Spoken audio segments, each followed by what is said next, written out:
Okay, so orienteering. Once we know what is happening and what the systems are that we have in place or that we need to have in place, how do we operate during these chaotic times? And this is sort of just general information about who we are as business owners and leaders during times of uncertainty and chaos. The first thing I want you to understand is that you are the business owner, you are the president, you are the CEO. The buck stops with you. You don't have time to go, oh, what's that person doing? What's that person doing? What are they going to do? What are they going to do? I want you to take back your authority. I want you to take back your power. I want you to take back your genius for what you do. And I want you to be the leader that you were meant to be for your business. Leaders in times of uncertainty and chaos make decisions. We don't look around and wait to see what everyone else is doing. We make decisions. They don't have to be huge decisions. It can be one small decision that you make and then communicate to your clientele or that you communicate to your community.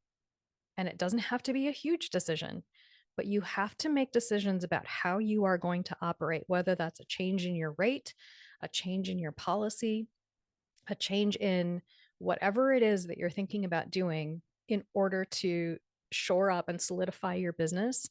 You're the one who actually has to make that decision. And I know a lot of people struggle with that. They're like, oh, but I don't know if I should do this, or I don't know if I should do that. And all the forums online are full of, oh, I don't know if I should do this, and I don't know if I should do that. I'm scared to do this.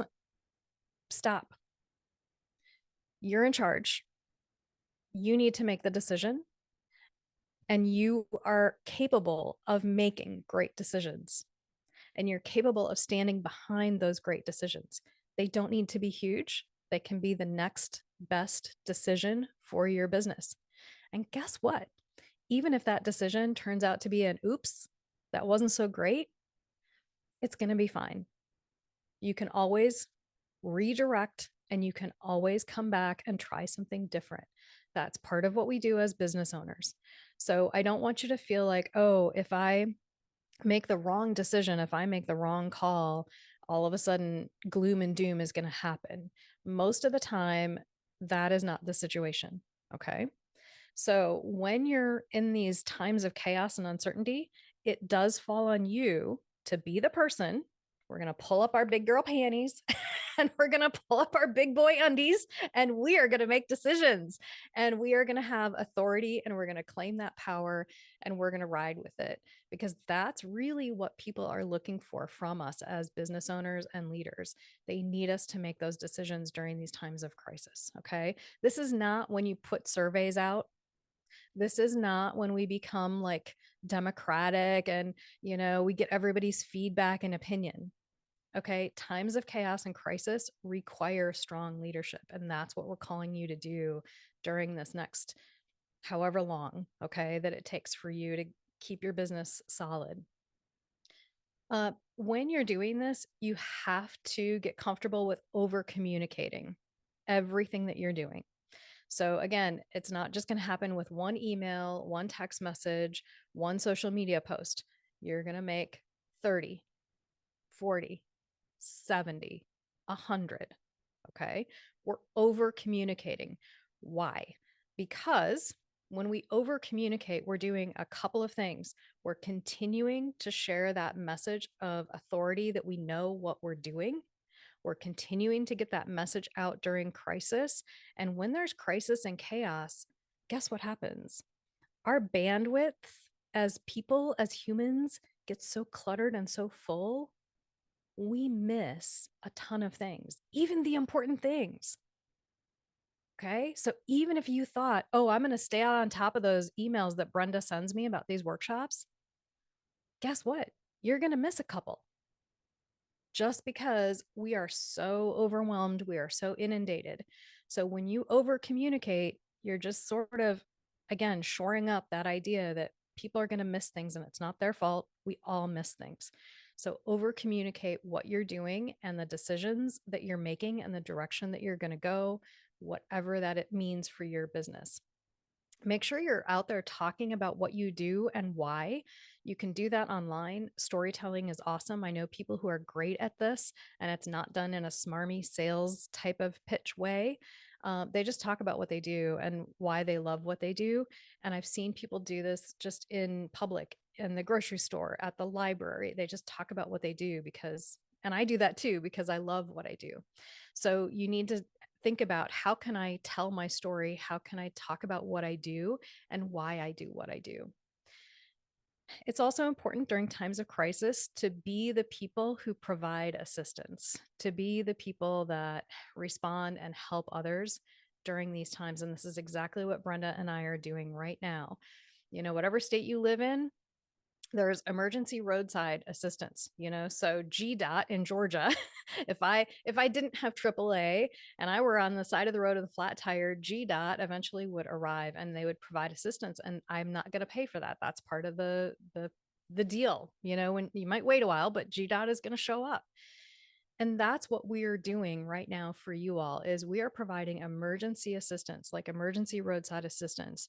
And this is what we do in times of chaos, crisis, and uncertainty, is we come together as a community, we help one another out in our industry, and we don't do it and say, oh, by the way, now if you've taken advantage of this, you owe me this much money, or you owe me this in return, or now you need to buy my course, or now you need to, we don't, that's not what we do.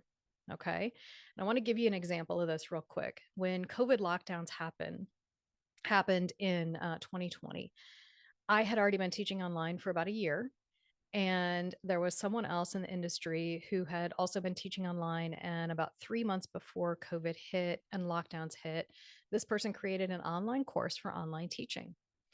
I knew the course was okay, but not great. And I knew that this person didn't quite understand the tech maybe as well as some other people did. So when COVID hit and a few Facebook groups popped up to help other teachers for free, I joined a couple of those groups and joined a couple of those people. And we were giving out every day advice about tech, advice about just connecting online with students, advice about webcams, advice about microphones, advice about the sound settings, advice about all the platforms, Skype, Zoom, everything. We were there for free. We were in the trenches every day answering people's questions. Why? Because that's what we do during times of crisis and uncertainty, is we all pitch in and we help. Meanwhile, the person who had created that online course was pitching it, continuing to pitch it at full price, while we were giving way better information every single day for free. That person does not do, that person is not in business doing that anymore, because people saw what was happening. Finally, after like 4 or 5 months, that person decided to offer a sliding scale of payment for the course. Well, by then, people had pretty much abandoned that whole idea, because they knew that there were so many great professionals who were offering wonderful assistance and advice for free. So again, this is the time when we're giving you this information, and we don't want you to keep it to yourselves. We want you to go out and help other people with what we're giving you in this workshop series. While you're doing that, you're going to get a lot of other support, because you're going to network with other folks. If your business has money right now in savings, this is the time to invest that money. Same logic as the stock market. When the market is low, you buy, buy, buy, buy. When the market is high, you sell, sell, sell, sell. Right now, we have a low, chaotic market. If you have business savings, now is the time to invest in your business. I did that during COVID lockdowns. I had a good amount of business savings. I revamped my studio, got a second baby grand so that I could teach side by side safely in my studio. And I redid all my tech. I spent $12,000, but I had it saved. And I redid and I invested in my studio, and I knew it would pay off, and it has. So that is what you do when you have that savings and you have these down cycles economically. You invest. What if you have no money? Then you don't, and you don't go into debt. When you're in a down cycle and you have no savings, you trim and you save. Right now, because I did all this renovation in 2021, I have this much savings. I don't have enough to invest. So right now in this cycle, I am saving and I am trimming my budget. When we communicate during these times of crisis, it's also important for you to focus on relationships and reassurance. We have to be the ones who reassure our clients that everything is going to be okay. And so I'm here to tell you, take a breath. It's going to be okay. All right. It's going to be okay.